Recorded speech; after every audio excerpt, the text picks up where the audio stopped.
অনুষ্ঠান অনুষ্ঠিত কৰিম গতিকে আপোনালোক সকলো অন্যথা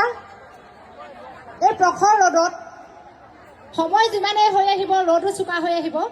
সকলোৰ কথা চিন্তা কৰিয়ে আমাৰ কথা নকওঁৱে নিজৰ কথা চিন্তা কৰিয়ে সকলোৱে শাৰী শাৰীকৈ সুন্দৰকৈ বহি আৰু যেতিয়া কাউণ্টিং কৰিব অভিলেখ নহ'ব বিশ্ব অভিলেখ এইকাৰণেই নহ'ব অকল আমি সুন্দৰকৈ বিয়ানাম গালেই নহ'ব সুন্দৰকৈ বহিবও লাগিব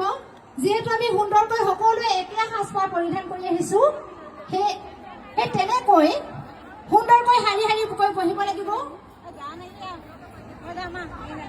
আপোনালোক সকলোৱে বহি